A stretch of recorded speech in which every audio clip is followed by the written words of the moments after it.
Hello GMAIN 2025 session 1 examination നാളെ Jan 22 ആരംഭിക്കുകയാണ്. 22nd, 23rd, 24th and then 28th and 29th ഇത്രയും ദിവസങ്ങളാണ്, 5 ദിവസങ്ങളിലായിട്ടാണ് exam ഉള്ളത്. ഓരോ ദിവസവും 2 ഷിഫ്റ്റ് ഉണ്ടാവും, morning shift and afternoon shift.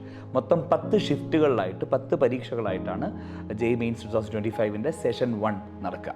നിങ്ങളുടെ നല്ലൊരു ശതമാനം കുട്ടികളും നിങ്ങളുടെ പ്രിപ്പറേഷൻസ് പൂർത്തിയാക്കിയ ആളുകളായിരിക്കും. നിങ്ങൾക്ക് ഏറ്റവും നല്ലൊരു ഗോൾഡൻ ഓപ്പർച്യൂണിറ്റിയാണ് ഈ എക്സാമിനേഷൻ എന്നുള്ള കാര്യം ആദ്യം മനസ്സിലാക്കുക. അതോടൊപ്പം തന്നെ നിങ്ങളുടെ പ്രിപ്പറേഷൻസിൽ ട്രസ്റ്റ് കാണിക്കുക എന്നുള്ളത് വളരെ വളരെ പ്രധാനപ്പെട്ട ഒരു കാര്യമാണ്. പലപ്പോഴും കുട്ടികൾ ഈ ഒരു സ്റ്റേജിൽ വേറെന്തോ ഒരു ഐഡിയൽ പ്രിപ്പറേഷൻ ഉണ്ടെന്നും ആ പ്രിപ്പറേഷനിലേക്ക് ഞാൻ എത്തിയിട്ടില്ല എന്നുള്ളൊരു പരാതിയിലായിരിക്കും അവർ നിൽക്കുന്നുണ്ടാവുക പലപ്പോഴും. പക്ഷേ അത് തെറ്റായ ധാരണയാണ്. നിങ്ങൾ പഠിക്കുന്ന പോലെ തന്നെയാണ് കുട്ടികൾ ജനറലി പഠിക്കുന്നത്. നിങ്ങളുടെ പ്രിപ്പറേഷൻ മെത്തേഡ് എക്സാക്റ്റ് ആണ്, അത് കറക്റ്റാണ്. ആ വിശ്വാസത്തോട് കൂടിയിട്ട് നിങ്ങൾ എക്സാമിനെ ഫേസ് ചെയ്യാം. മറ്റെല്ലാ ഡീമോട്ടിവേറ്റിംഗ് ആയിട്ടുള്ള എല്ലാ നെഗറ്റീവായിട്ടുള്ള ചിന്തകളും മാറ്റി വെച്ചുകൊണ്ട് തന്നെ വളരെ പോസിറ്റീവായിട്ടൊരു മൈൻഡ് സ്പേസിൽ എക്സാം എഴുതാൻ വേണ്ടി നിങ്ങൾ ശ്രമിക്കുക. നിങ്ങൾക്ക് ഈ ഓപ്പർച്യൂണിറ്റി എത്ര വലുതാണെന്നുള്ളതാണ് നിങ്ങൾ ആലോചിക്കേണ്ടത്. ഒരുപാട് കുട്ടികളുടെ പ്രിപ്പറേഷൻസ് പലപ്പോഴും കംപ്ലീറ്റ് ആയിട്ടുണ്ടാവാത്തൊരു സിറ്റുവേഷനാണ് സെഷൻ 1 എക്സാമിനേഷൻ. അതുകൊണ്ട് തന്നെ നിങ്ങൾക്ക് നല്ല പെർസെൻറ്റൈലും നല്ല സ്കോറും നേടാനുള്ള വളരെ നല്ലൊരു ഓപ്പർച്യൂണിറ്റി ആയിട്ട് സെഷൻ 1 എക്സാമിനേഷൻ കണ്ടുകൊണ്ട് വളരെ പോസിറ്റീവായിട്ട് നാളെ എക്സാമിനേഷന് പോകും. നിങ്ങൾ ഒരുപാട് മോക്ക് ടെസ്റ്റുകൾ ഈ വർഷം എഴുതിയിട്ടുണ്ട്. മറ്റു വർഷങ്ങളെ മുൻ വർഷങ്ങളെ അപേക്ഷിച്ച് കൂടുതൽ മോക്ക് ടെസ്റ്റുകൾ നമ്മൾ ഇത്തവണ എഴുതിയിട്ടുണ്ടെന്നുള്ള കാര്യം ഓർമ്മിക്കുക. ആ എക്സാമിനേഷനിൽ ഒരുപാട് ഡിഫിക്കൽട്ട് എക്സാമിനേഷൻസ് ഉണ്ടായിരുന്നു, ഒരുപാട് ഈസി എക്സാമിനേഷൻസ് ഉണ്ടായിരുന്നു, ഒരുപാട് മോഡറേറ്റ് എക്സാമിനേഷൻസ് ഉണ്ടായിരുന്നു. അതുകൊണ്ട് തന്നെ ഏത് രീതിയിൽ നാളെ എക്സാം വന്നാലും ആ എക്സാമിനെ അപ്രോച്ച് ചെയ്യാനുള്ളൊരു മെത്തേഡ് ഓർ സ്ട്രാറ്റജി നിങ്ങളുടെ കയ്യിലുണ്ട്. ആ സ്ട്രാറ്റജി കൃത്യമായിട്ട് ഉപയോഗിക്കാം. നിങ്ങൾ എക്സാമിനേഷൻ അറ്റൻഡ് ചെയ്യുന്ന സമയത്ത് ഒരു പക്ഷേ ചിലപ്പോൾ നിങ്ങളുടെ ഷിഫ്റ്റ് ഡിഫിക്കൽട്ട് ഷിഫ്റ്റ് ആയിരിക്കാം, ചിലപ്പോൾ ഈസി ഷിഫ്റ്റ് ആയിരിക്കാം. ഒരു ഷിഫ്റ്റിൽ നിങ്ങൾക്ക് ഡിഫിക്കൽട്ടായിട്ടാണ് ആ ക്വസ്റ്റ്യൻസ് തോന്നുന്നതെങ്കിൽ നിങ്ങൾ ഓർമ്മിക്കേണ്ട കാര്യം നിങ്ങളുടെ ഷിഫ്റ്റ് എഴുതുന്ന മറ്റു കുട്ടികൾക്കും അതേ ഡിഫിക്കൽട്ടി ഉണ്ടാവും എന്നുള്ളതും. അതുകൊണ്ട് തന്നെ നിങ്ങളുടെ പെർസെൻറ്റൈൽ സ്കോർ ഒരിക്കലും താഴെ പോവില്ല. പെർസെൻറ്റൈൽ സ്കോർ ഇമ്പ്രൂവ് ആവാനുള്ള ചാൻസ് മാത്രമേ അവിടെ ഉള്ളൂ എന്നുള്ളതും നിങ്ങൾ മനസ്സിലാക്കുക. ആ ഒരു കാരണം കൊണ്ട് ഒട്ടും സ്ട്രെസ്ഡ് ഔട്ട് ആവാതിരിക്കുക.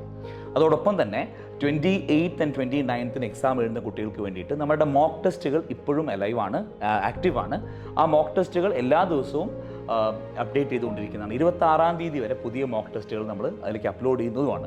ആ ടെസ്റ്റുകൾ ഉപയോഗിക്കുക. നിങ്ങളുടെ പ്രിപ്പറേഷൻ ഒന്നുകൂടെ പെർഫെക്റ്റ് ചെയ്യാൻ വേണ്ടി നിങ്ങളുടെ ദിവസങ്ങൾ ഉപയോഗിക്കുക. ഇതൊരു ഫസ്റ്റ് സെഷൻ എക്സാമിനേഷൻ ആയതുകൊണ്ട് തന്നെ ഒരുപാട് പേര് ഈ എക്സാമിനേഷന് വേണ്ടത്ര രീതിയിൽ പ്രിപ്പയർ ചെയ്യാത്തവരുണ്ടാവും, പ്രിപ്പയർ ചെയ്യാനുള്ള സമയം കിട്ടാത്തവരുണ്ടാവും. നിങ്ങൾ ഈ എക്സാം എഴുതാൻ ഇപ്പം ഒട്ടും റെഡിയല്ല, ഒരു രീതിയിൽ നിങ്ങൾ തയ്യാറല്ല എന്ന് തോന്നുന്ന കുട്ടികളുണ്ടാവും.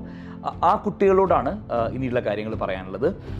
നിങ്ങൾ ഈ എക്സാമിനേഷനെ പറ്റി ആദ്യം മനസ്സിലാക്കേണ്ട ഒരു കാര്യം, ഒരേ സീറ്റിന് വേണ്ടി ഒരു വർഷം തന്നെ 2 ഓപ്പർച്യൂണിറ്റി ഓഫർ ചെയ്യുന്ന, 2 എക്സാമിനേഷൻ ഷോട്ട് ഓഫർ ചെയ്യുന്ന ഒരു റെയർ എക്സാമാണ് ഈ GMAIN. അതുകൊണ്ട് തന്നെ സെക്കൻഡ് സെഷനിൽ നന്നായി പെർഫോം ചെയ്യാനും നല്ലൊരു സ്കോർ വാങ്ങിക്കാനുള്ള ഏറ്റവും പ്രധാനപ്പെട്ട ഒരു ചവിട്ടുപടിയായിട്ട് നിങ്ങൾ ഈ എക്സാമിനേഷനെ കാണുക. നിങ്ങൾ ഈ എക്സാമിനേഷന് പോകുമ്പം GMAIN എക്സാമിനേഷൻ എങ്ങനെയാണ് ഉണ്ടാവുക, ആ എക്സ്പീരിയൻസ് എന്താണ്, എങ്ങനെയുള്ള ചോദ്യങ്ങളാണ് ചോദിക്കുക, എക്സാം പാറ്റേൺ എന്താണ്, ഏത് രീതിയിലുള്ള ഡിഫിക്കൽട്ടി ലെവലാണ് എക്സ്പെക്ട് ചെയ്യേണ്ടത്, ആ എക്സാമിനേഷൻ്റെ ഒരു നേച്ചർ എന്താണെന്നുള്ളത് മനസ്സിലാക്കാൻ വേണ്ടി ഈ ഒരു ഓപ്പർച്യൂണിറ്റി ഉപയോഗിക്കാം. സോ ദാറ്റ് നിങ്ങൾക്ക് അടുത്ത സെഷന് വേണ്ടി പ്രിപ്പയർ ചെയ്യുമ്പോൾ നിങ്ങൾ വളരെ ഇൻഫോംഡ് ആയിരിക്കും, നിങ്ങൾ കുറച്ചുകൂടി എക്സ്പീരിയൻസ്ഡ് ആയിരിക്കും. എക്സാക്ട്ലി ടാർഗറ്റ് ചെയ്യേണ്ടത് എന്താണെന്നുള്ളതിനെ പറ്റി നല്ല ധാരണ നിങ്ങൾക്ക് ഉണ്ടായിരിക്കും. അപ്പോൾ ഈ ഒരു ആവശ്യത്തിന് വേണ്ടി ഈ ഒരു പർപ്പസ് മനസ്സിൽ വെച്ചുകൊണ്ട്, ഈ ഒരു ടാർഗറ്റ് മനസ്സിൽ വെച്ചുകൊണ്ട് ഈ എക്സാമിനേഷനെ സമീപിക്കാം. On behalf of the entire race family, we wish you all the best. Good things will happen.